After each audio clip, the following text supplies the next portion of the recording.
오신 우리 여러분 한 분 한 분을 주님의 이름으로 환영하고 축복합니다. 매주 하는 생각입니다. 매주 하는 생각입니다. 이렇게 예배 자리에 나오는 것, 아버지 하나님께 예배를 드릴 수 있는 것, 이것은 기적이다. 기적이다 생각이 듭니다. 지난 주일 오전에 눈이 정말 펑펑 내렸습니다. 교회에 올 때 공원을 이렇게 지나오는데 아이들이 다 모인 것 같습니다. 시모우치아에 있는 모든 아이들이 다 모여 있는 것 같습니다. 우리 강아지들도 나와 있었습니다. 눈사람도 만들고 눈싸움도 하는 것을 좀 보았습니다.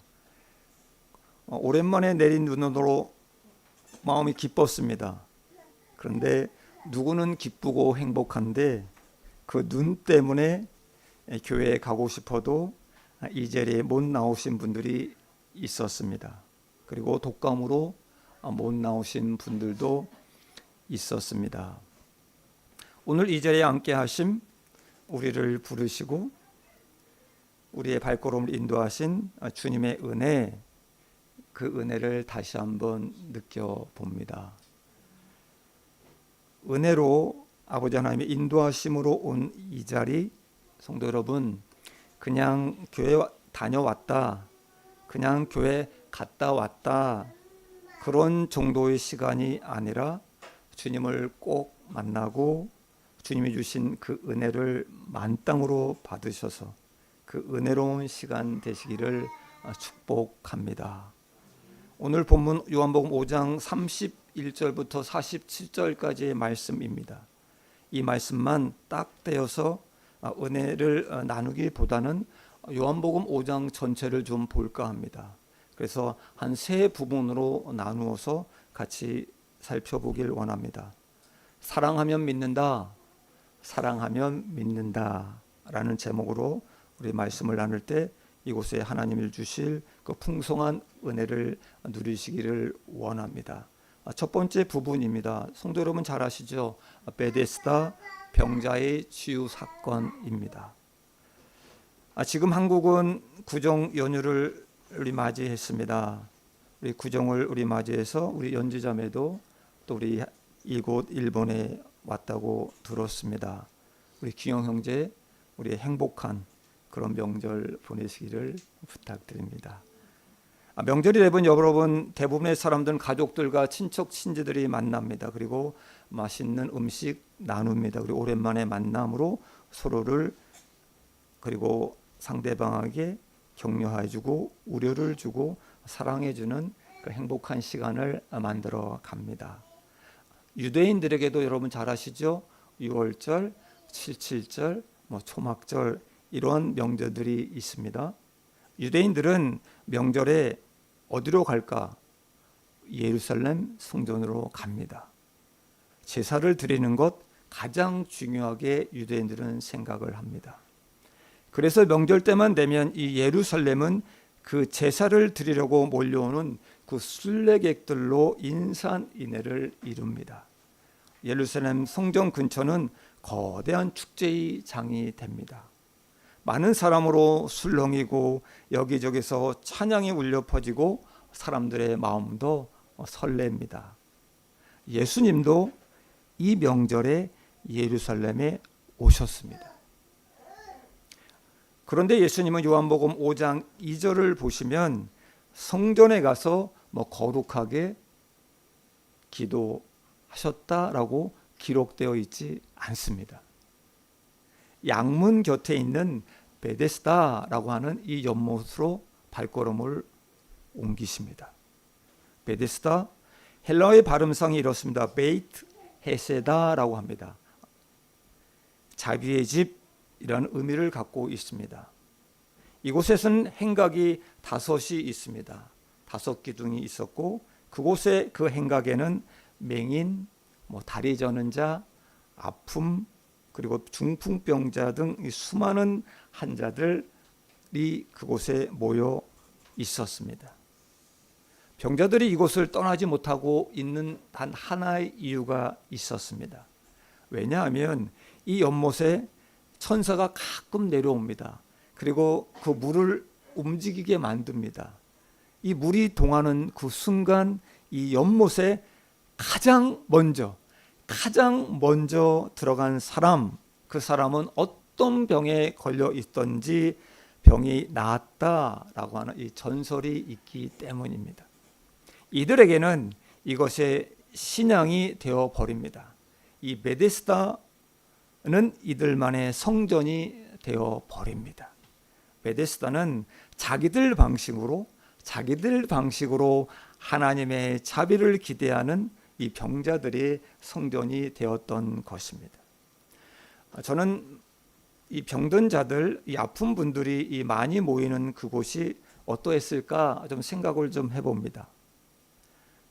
여러분 이 시간에 조금 오감을 좀 사용해서 좀 생각해 보시기를 부탁드립니다.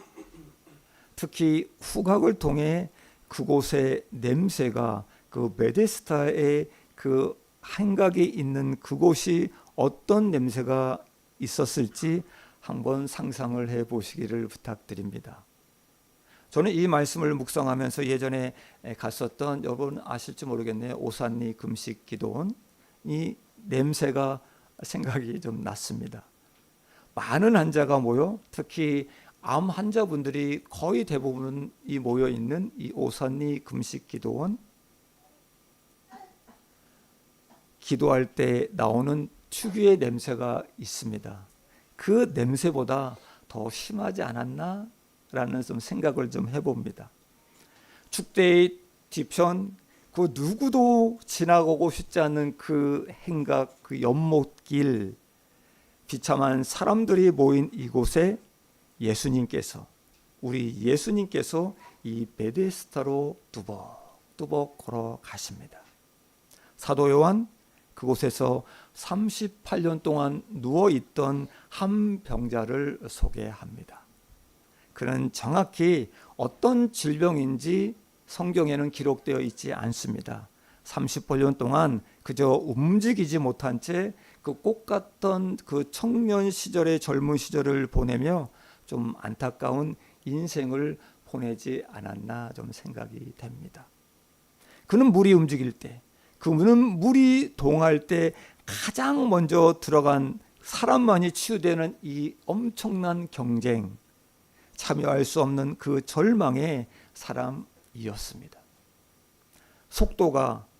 속도전이 치유를 결정하는 그 현장에서 그가 맨 먼저 연못에 들어갈 확률은 0%입니다.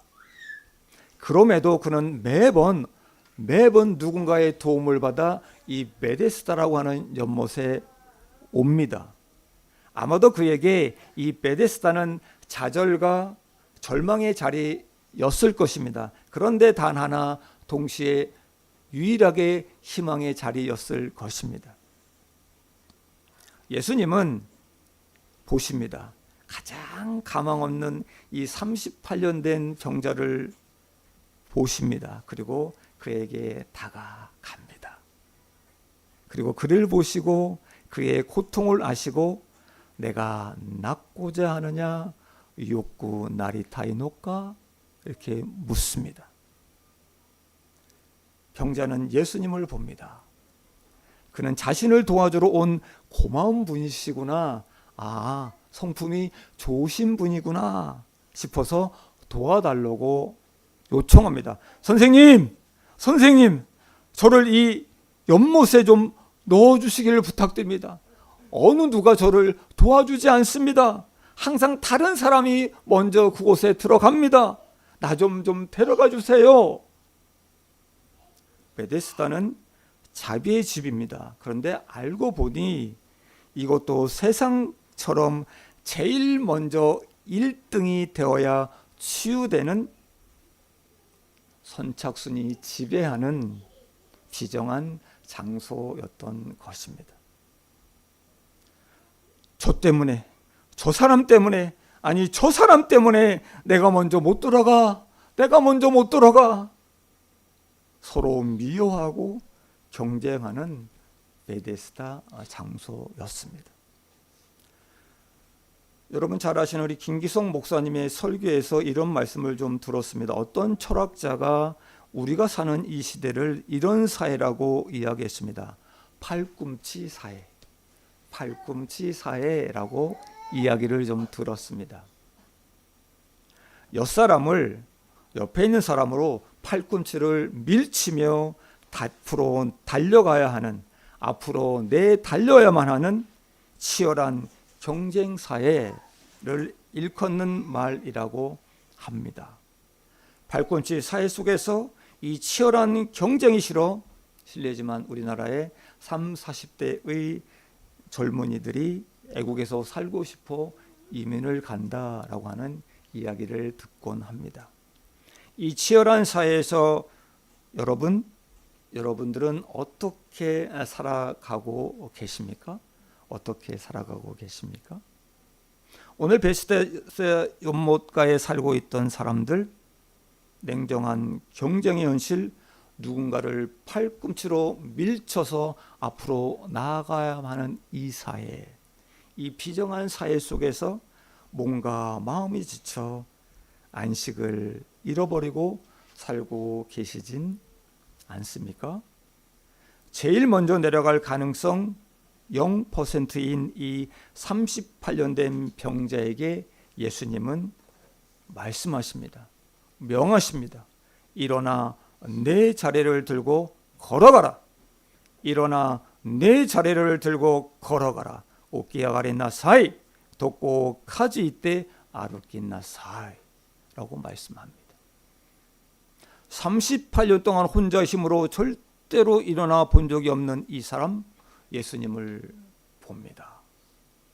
그리고 예수님이 하신 그 말씀을 그대로 받고 아멘으로 순종하여 벌떡 일어납니다. 할렐루야. 성도 여러분, 태초에 천지를 창조하신 말씀, 어둠에 갇혀있던 한 남자의 인생에 이 말씀이 들어온 것입니다. 그는 38년 동안 떠나지 않았던 이 저주의 다리를 털고 일어났습니다. 그는 자비의 집 이 베데스다에서 자비의 주님을 만났습니다. 그리고 평생 처음으로 안식을 맛보았습니다. 이 자리에 오신 우리 사랑하는 여러분, 바로 그 자리에 앉아 있는 그 자리, 주님을 만나는 자리 되기를 부탁드립니다. 절망의 자리가 아닌, 아픔의 자리가 아닌 베데스다의 자비의 자리가 되기를 소원합니다. 아멘. 일어나라. 이 동사, 우리는 그냥 보통 신약 성경에서 부활을 묘사할 때 사용되는 단어입니다. 일어나라, 부활을 뜻하는 단어입니다. 38년 된 이 환자, 예수님을 만나 새로운 인생이 되었습니다. 아멘. 부활을 맛본 것입니다. 예수님과의 만남, 저와 여러분에게도 이 작은 부활절이 될 것입니다. 나는 이것 때문에 안 돼. 나는 이것 때문에 절대로 안 돼. 저 사람 때문에 불가능해. 저 사람의 나의 앞길을 방해하고 있어. 가능성 0%, 0%라고 다른 사람만 실례지만 원망하고 계십니까? 예수님의 말씀을 듣고 일어서시길 바랍니다. 일어서시길 바랍니다. 믿음이란 절망 속에서 일어서는 것입니다. 아멘. 일어나십시오. 일어나십시오. 일어나라. 이 예수님의 말씀이 들리기를 축원합니다. 아멘. 예수님이 말씀하신 대로 일어나십시오. 그리고 걸어가십시오. 그리고 세상을 향해 선포하십시오. 나는 예수님을 믿는 자이다라고 말입니다. 두 번째입니다. 예수님의 증언입니다. 유대인들은 그의 손에 들린 38년 저주의 상징 돗자리를 봅니다. 그리고 무엇이라고 말하냐? 위법, 당신은 위법을 했어 라고 말을 합니다. 유대인들에게는 안식일에 지켜야 할 규정이 39가지가 있었습니다. 그 규정 중에서 자리를 들고 다니면 안 된다, 자리를 들고 다니면 안 된다라는 규정이 있습니다. 이것을 유대인들은 어겼다는 것입니다. 그래서 그들은 38년 된 병자에게 말합니다. 누가 이렇게 했더냐라고 말합니다. 누가 이렇게 시켰냐라고 하는 것입니다. 그리고 이 일을 한 사람 예수님이라는 것을 알고 안식일을 지키지 않았다라고 이 유대인들은 화를 벌떡벌떡 냅니다. 우리 5장 16절 17절 말씀입니다. 같이 봉독합니다. 시작. 그러므로 안식일에 이러한 일을 행하신다 하여 유대인들이 예수를 박해하게 된지라. 예수께서 그들에게 이르시되 내 아버지께서 이제까지 일하시니 나도 일한다 하시매. 아멘. 유대인들은 예수님이 안식일을 범한 것도 참을 수 없었는데 이제 하나님을 자신의 아버지, 나의 아버지라고 신성모독까지 하고 있으니 얼마나 기가 찰 것입니까? 유대인들은 자신들의 자리를 뒤흔들고 있는 이 알 수 없는 예수, 이 알 수 없는 예수라는 자 너무나 미웠습니다. 죽이고 싶었을 뿐입니다. 그리고 죽음을 향해 달려듭니다. 그들을 향해 예수님의 증언이 시작됩니다. 여기서부터가 오늘의 본문의 내용입니다. 요한복음에서 요한은 이렇게 증거합니다. 증거, 증언, 증인 이 단어를 계속해서 반복적으로 사용하고 있습니다. 그래서 우리가 요한복음을 좀 정독해서 좀 읽을 때면 내가 마치 법정에 들어가 있는 방청객 아니면 배심원이지 않을까라는 이런 생각을 들 때가 있습니다. 지금부터 예수님의 증언을 좀 들어보겠습니다. 예수님은 여러분들 어떻게 생각하십니까? 여러분들은 예수님을 어떻게 생각하십니까? 5장 31절과 32절 말씀입니다. 다 함께 봉독합니다. 시작. 내가 만일 나를 위하여 증언하면 내 증언은 참되지 아니하되 나를 위하여 증언하는 이가 따로 있으니 나를 위하여 증언하시는 그 증언이 참인 줄 아노라. 아멘. 예수님은 세 가지가 자신을 증언하고 있다라고 말씀합니다. 첫째, 침례 요한이 증언했다고 말씀합니다. 우리 33절 말씀입니다. 말씀 봉독합니다. 시작. 너희가 요한에게 사람을 보내매 요한이 진리에 대하여 증언하였느니라. 아멘. 침례 요한은 주의 길을 곧게 하라라고 애칩니다. 그리고 예수님을 하나님의 어린 양 그리고 아들 안에 생명이 있다라고 증언하고 있습니다. 침례 요한 그는 등불로서 많은 이들의 기대를 모았습니다. 그런데 참 빛이신 예수님께 자리를 마련해 드립니다. 그리고 말합니다. 그는 흥해야 하고 나는 쇠하여 하리라. 그리고 이 침례 요한은 역사의 무대에서 사라져 버립니다. 지금도 예수님을 만난 자들은 수없이 많이 있습니다. 그리고 침례 요한처럼 예수님은 참빛 하나님의 아들이심을 증언하고 있습니다. 춘천에 있는 한마음교회라는 교회가 있습니다. 침례교입니다. 부활을 증거하는 아주 유명한 교회입니다. 자신이 만난 예수님에 대해서 매주 우리 간증하는 그 예배의 시간마다 간증하는 시간이 있습니다. 이 교회는 홈페이지에 예수님을 만난 간증을 올리는 사이트가 따로 떼어져 있습니다. 홈페이지에 올라와 있는 간증 제목만으로도 그들이 만난 예수님을 어떻게 증거하고 있는지 느낄 수가 있습니다. 그 제목이 올라온 것들 중에 몇 가지를 좀 소개합니다. 머리에만 머물렀던 복음, 뜨겁게 가슴으로 내려오다. 제어 불가 시한폭탄, 복음으로 변화되다. 착한 사람이 되려다 지친 그녀, 복음으로 기쁨을 누리다. 지금도 예수님을 만난 사람들은 무수하게 많습니다. 전 세계 어느 곳이든 예수님을 증언하고 있습니다.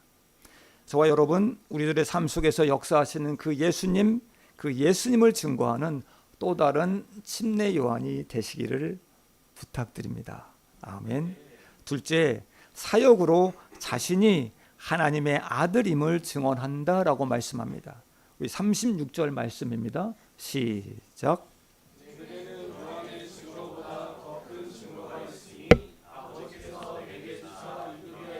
역사, 곧 내가 하는 그 역사가 아버지께서 나를 보내신 것을 나를 위하여 증언하는 것이요. 아멘.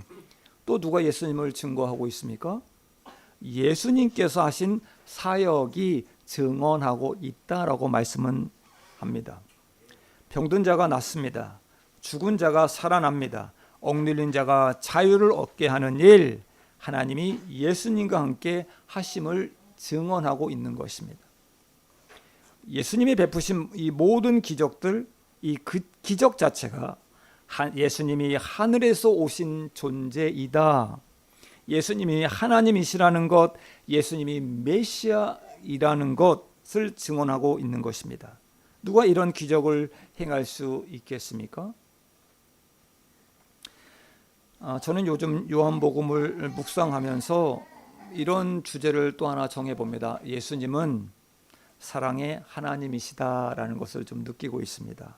여러분 잘 아시죠? 남편이 6이나 있던 이 기구하고 불행한 한 여인, 이 여인을 만나기에 사람들이 다니지 않는 이 사마리아 이 수가성 우물가를 찾아가시는 그 예수님, 그리고 그녀의 인생의 갈증을 단번에 해결해 주시고 영생을 선물해 주시는 예수님, 38년 동안 아무런 소망 없이 절망 가운데 비참하게 살던 이 인생을 찾아가셔서 병에서 자유를 선물해 주시는 예수님, 이 아름다운 사역 속에서 저는 하나님의 사랑이, 예수님의 사랑이 좀 보였습니다. 편견을 넘어, 경쟁을 넘어, 이 아픔을 넘어 사랑으로 그들에게 참 생명을 주시는 이 예수님의 사역들, 이것을 보고 어찌 누가 하나님의 아들이심을 부인할 수 있을까요? 예수님은 이 땅에 오셨습니다. 그리고 죽기까지 삶으로 보여주셨습니다. 자신이 하나님의 아들이심을 증언하고 있습니다. 지금도 예수님은 우리의 삶에 찾아오셨습니다. 그분이 하나님의 아들이심을 보여주고 계십니다. 사마리아 여인처럼 38년 된 이 병자에게서처럼 나에게 찾아오신 그 예수님을 꼭 만나시기를 축원합니다. 아멘. 셋째, 성경이 나에 대해 증언하고 있다라고 말씀합니다. 성경이. 우리 39절 말씀입니다. 같이 읽습니다. 시작. 너희가 성경에서 영생을 얻는 줄 생각하고 성경을 연구하거니와 이 성경이 곧 내게 대하여 증언한 것이니라. 아멘. 여러분, 성경의 주제를 한마디로 말하면 무엇일까요? 성경을 한마디로 주제로 표현한다면 무엇일까요? 저를 보시고 답변해 주시기 부탁드립니다. 성경의 주제는 무엇일까요? 성경의 주제는 무엇일까요? 뭘까요? 저는 예수 그리스도다라고 생각합니다. 성경의 주제는 예수 그리스도. 여러분 잘 아시죠? 구약은 오실 메시아, 즉 예수 그리스도를 의미합니다. 수많은 선지자가 그것을 증언했습니다. 그리고 말씀대로 예수님은 이 땅에 오셨습니다. 신약은 말씀이 육신이 되어 오신 그 예수 그리스도, 그분의 죽음, 부활, 그리고 다시 오실 예수 그리스도를 말씀하고 있는 것이 신약입니다. 구약이든 신약이든 모두 예수 그리스도를 믿어야 구원받는다라는 이 복음이 이 성경책에 기록되어져 있는 것입니다. 제가 존경하는 저희 강남유광 침례교회 우리 이대 피영민 목사님, 설교를 시작하시기 전에 늘 이런 고민을 하셨다고 합니다. 도대체 무슨 말을 해야 하는 걸까? 도대체 설교를 어떤 말을 해야 되는 걸까? 고민이 되었다고 합니다. 그런데 성경을 좀 보시면서 구약도 예수, 신약도 예수, 예수님에 관한 이야기가 많다라는 걸 아시고 예수님만 증거하면 되겠구나, 예수님만 증거하면 되겠구나라는 것을 깨달았다고 하십니다. 이렇듯 성경의 이 모든 말씀이 다 예수를 말하고 있는 것입니다. 아멘.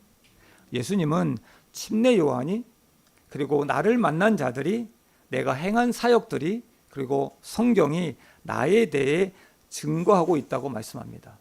그렇지만 유대인들은 이 무수한 증거 앞에서도 하나님의 아들 예수님을 알아보지 못했습니다. 세 번째 부분입니다. 왜 사람들이 예수님을 믿지 않는가입니다. 왜 사람들이 예수님을 믿지 않는가입니다. 조금 전에 말씀드렸습니다. 증거들이 부족해서 예수님을 믿지 않는 것일까요? 증거들이 부족해서 예수님을 믿지 않는 것일까요? 아니면 훌륭한 설교자가 부족해서 예수님을 믿지 않는 것일까요? 아닙니다. 성도 여러분, 요즘 같은 시대에 유튜브만 들어가도 유명한 설교자들의 설교가 즐비합니다. 얼마든지 들을 수 있습니다. 오늘 본문 5장 40절에서 47절까지 말씀합니다. 증거가 부족해서 훌륭한 설교자가 부족해서 예수님을 믿지 못하는 것이 아니라 하나님을 사랑하지 않았기 때문이다. 하나님을 사랑하지 않기 때문이다라고 성경은 말씀하고 있습니다. 오늘 암송 구절입니다. 우리 42절 말씀입니다. 42절 말씀 다 같이 봉독합니다. 다만 하나님을 사랑하는 것이 너희 속에 없음을 알았노라. 다시 한번 봉독합니다. 시작. 다만 하나님을 사랑하는 것이 너희 속에 없음을 알았노라. 시카시 아나타다 찌노 우찌니와 카미에노 아이가 나이 곧도 오 와타시와 시테이로. 유대인들은 모두 다 하나님을 믿는다고 하는 사람들입니다. 자신들이 하나님의 선민이라고, 하나님의 백성이라고 말하는 사람들입니다.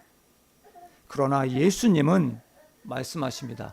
그들 속에 아버지 하나님을 사랑하지 않는 것이 있다라고 말씀하십니다. 그들이 예수님을 바라지 못하고 예수님을 영접하지 못하고 믿지 못하는 이유, 하나님을 사랑하지 않기 때문이다 라고 예수님은 말씀하십니다. 성도 여러분, 하나님을 사랑하지 않으면서 어떻게 하나님 말씀을 붙잡고 살 수 있는지 저는 그것이 참 아이러니합니다. 그들에게 말씀은 자기 만족이었습니다. 그들에게 말씀은 그냥 자랑이었습니다. 그들에게 말씀은 자신의 교양, 지적 수준을 빛나게 해주는 자기가 갖고 있는 액세서리에만 불과할 뿐입니다. 유대인들은 자기 기만에 빠져 이 메시아 소망에 대해서는 속속들이 아주 자세하게 알았습니다. 그런데 정작 그 메시아인 이 예수님을 알지 못했습니다. 그들은 자기네가 믿는다고 자처하는 이 하나님을 몰랐습니다. 그들 안에는 하나님의 말씀이 들어설 자리가, 공간이 전혀 없었습니다. 걱정스러운 점이 있습니다. 이것이 단지 예수님 시대의 문제만이 아니라는 것입니다. 예수님 시대의 문제만이 아니라는 것입니다. 여러분 잘 아시죠? 우리 미국 사람들은 지폐에 In God we trust라고 새겨 놓았습니다. 우리는 하나님을 믿는다라고 새겨 놓았습니다. 사람들은 하나님을 믿느냐라고 물으면 믿는다라고 말합니다. 하나님을 사랑하냐? 그러면 하나님을 사랑한다라고 말합니다. 그러나 그들이 말하는 하나님, 그들이 말하는 하나님, 성경의 하나님이 아닐 수도 있습니다.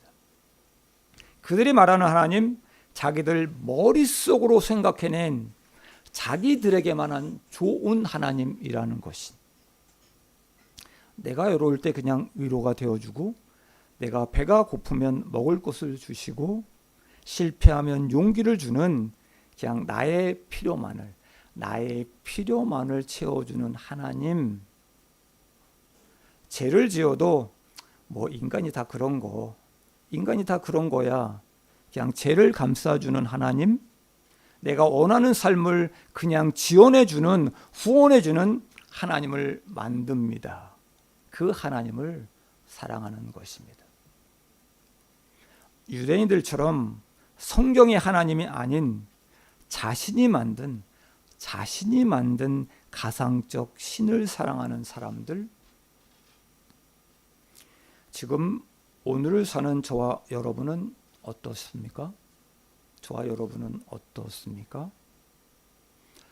어떤 사람이 사랑한다며 앵무새처럼 나에 대한 것을 늘 줄줄 애우고 다닙니다. 내가 하라는 것, 하지 말라는 것만 지킵니다. 성도 여러분, 이렇게 한다면 여러분들은 이 사람이 나를 진정 사랑한다라고 느껴지실까라고 하는 것입니다. 사랑하면 보고 싶을 것입니다. 사랑하면 그가 원하는 모든 것을 다 해주고 싶을 것입니다. 더 이상 내가 하고 싶은 것, 내가 원하는 것을 위해 살지 않습니다. 사랑하는 사람이 무엇을 원하는지 살필 것입니다. 그리고 자신을 희생해서라도 그 사람을 기쁘게 해줄 것입니다. 말씀을 맺습니다. 예수님, 하나님을 너무 사랑하셨습니다. 아버지의 뜻이 무엇인지 아시고 이 땅에서 병든 자, 소외된 자, 절망의 자리에 있는 자들을 찾아가 주셔서 생명을 주시고 안식을 주셨습니다. 자신의 목숨까지 내주면서 하나님의 사랑을 보여주셨습니다. 매일 성경 묵상 설교의 책에서는 이렇게 설명하고 있습니다. 믿음은 논리의 합리성이 아닌 사랑의 수용성이다 라고 기록되어 있습니다. 예수님도 오늘 본문에서 너희가 하나님을 사랑했다면 주님이 말씀하신 이 모든 증거가 나를 가리키고 있음을 알 것이다 라고 말씀합니다. 성도 여러분, 사랑하면 믿습니다. 사랑하는 여러분, 하나님을 사랑하시기를 부탁드립니다. 예수님을 사랑하시길 부탁드립니다. 믿음은 보이지 않습니다. 판단할 수 없습니다. 그런데 우리는 그가 하나님을 얼마나 사랑하는지 볼 수는 있습니다. 나는 그가 얼마나 하나님을 사랑할 수 있는지는 볼 수 있습니다. 하나님을 사랑하면 나만 생각하는 것, 내가 원하는 것을 다 내려놓을 것입니다. 그분을 사랑하면 예배의 자리가 기다려집니다. 기도의 자리가 기다려집니다. 하나님을 사랑하면 아무리 급한 일이 있더라도 하나님을 만나러 뛰어올 것입니다. 남들보다 성경을 많이 읽어서 남들보다 말씀을 많이 한다고 자랑하는 것이 아닌 사랑입니다. 사랑이 곧 믿음입니다. 하나님을 사랑하는 자만이 예수님을 볼 수 있고 구원을 맛볼 수 있습니다. 지난주 우리 이호철 집사님 누님 가족이 오셨습니다. 그래서 오셔서 함께 수요 예배를 드렸습니다. 번뜩 이런 생각이 떠올랐습니다. 예배 중에 우리 이호철 집사님이 그 심한 아픔 속에서도 이부자리를 깔고 함께 예배 드린 것이 생각이 났습니다. 병원에서 태어나자마자 그 엄청난 고통 속에서도 예배를 드리고 싶어서 이 자리로 달려오셨던 모습이 생각났습니다.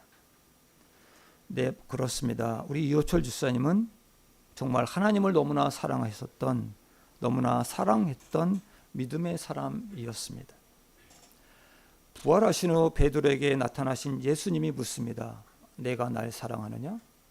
내가 날 사랑하느냐? 저와 여러분에게도 묻습니다. 내가 날 사랑하느냐?